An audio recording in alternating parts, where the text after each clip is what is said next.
I was vacationing in Florida with my family when a message arrived, "Come back immediately. Don't tell your mother." I was sitting across from my mother at a restaurant in Orlando when the message appeared on my phone. The next morning, a lawyer and 2 police detectives were waiting for me at the Columbus airport. The lawyer placed a thick blue file in my hands and said, "Your family thought you would never find out." I opened the file. My signature was on the first page. There was only one problem: I hadn't signed it. My name is Claire Bennett.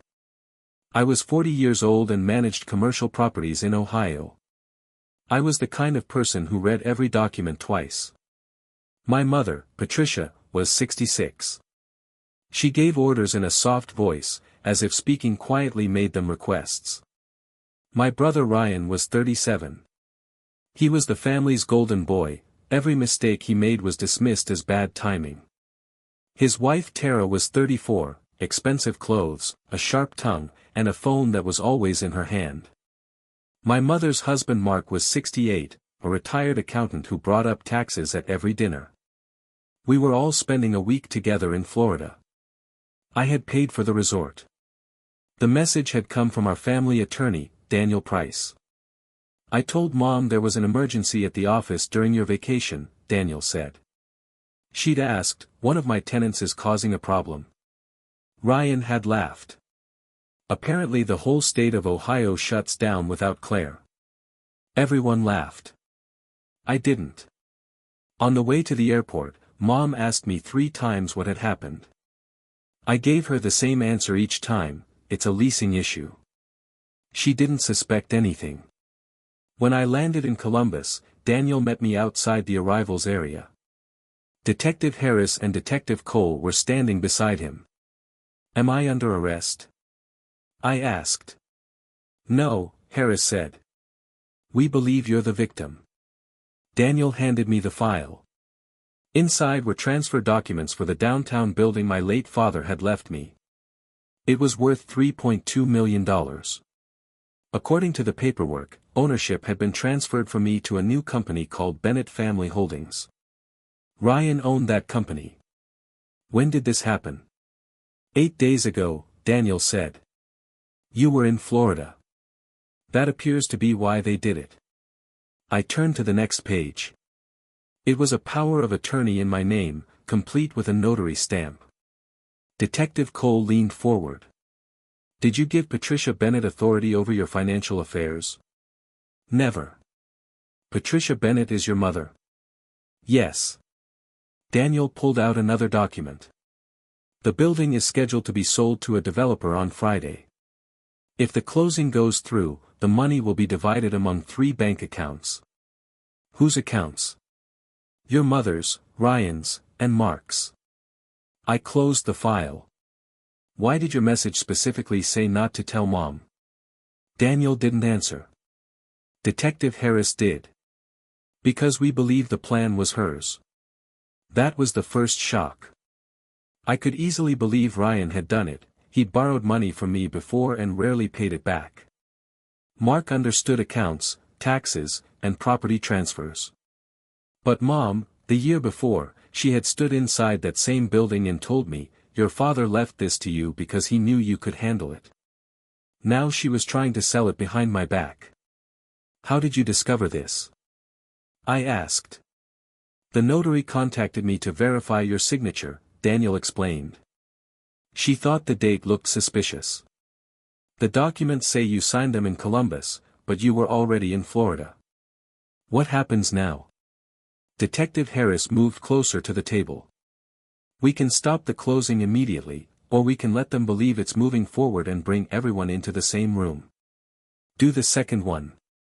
Daniel studied my face. "Claire, take a minute to think." "I already have. We built the plan over the next 24 hours. I didn't return to Florida. I told Mom that the tenant problem had become more serious. She called me that evening." "Did you have to speak to Daniel?" she asked. The question came too quickly. "No."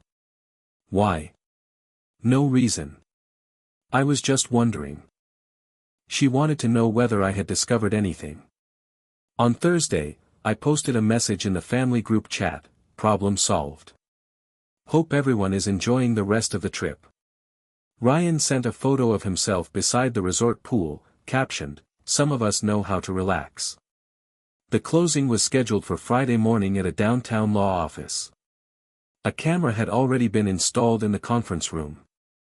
The developer had agreed to cooperate with the police.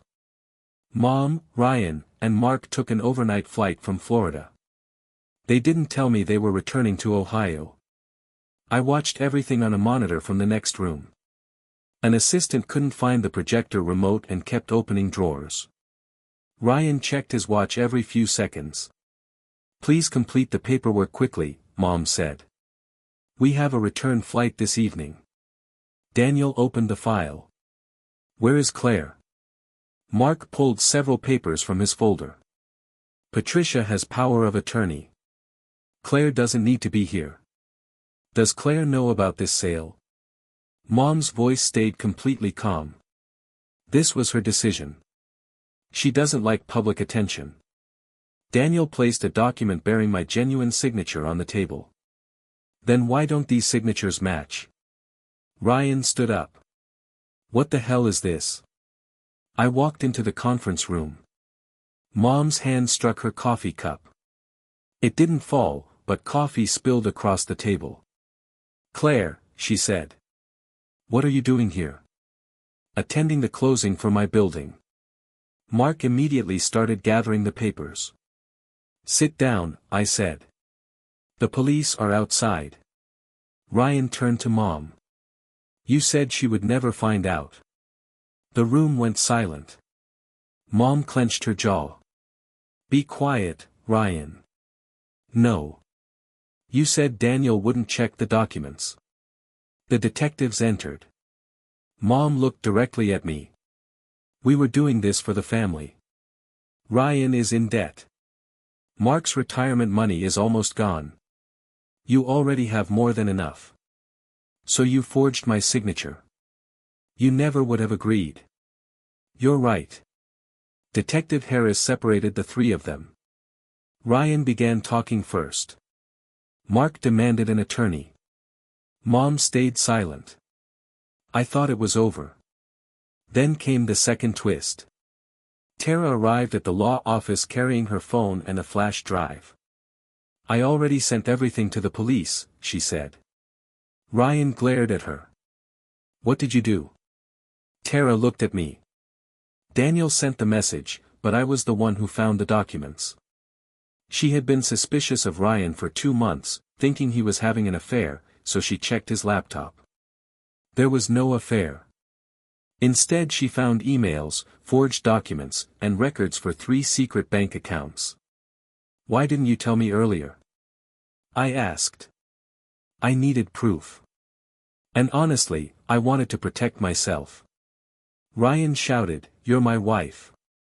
Tara removed her wedding ring and set it on the table. I was. The police charged Mom, Ryan, and Mark with fraud, identity theft, forgery, and conspiracy. The sale was cancelled. The building stayed in my name. Ryan accepted a plea deal and testified against Mark. Mark tried to blame everything on Mom. Mom kept insisting she had only been trying to save the family. Tara filed for divorce. I didn't forgive her. She had known enough to suspect something for weeks and protected herself before warning me. Still, the evidence she found had kept me from losing millions of dollars. I paid her legal fees. Nothing more. 6 months later, I sold the downtown building, but on my terms. I invested part of the money in new properties and put the rest in a protected trust. Mom sent me a letter from jail. "Claire, family is more important than money." I wrote one sentence beneath hers, "That must be why you tried to sell me." I never mailed the response.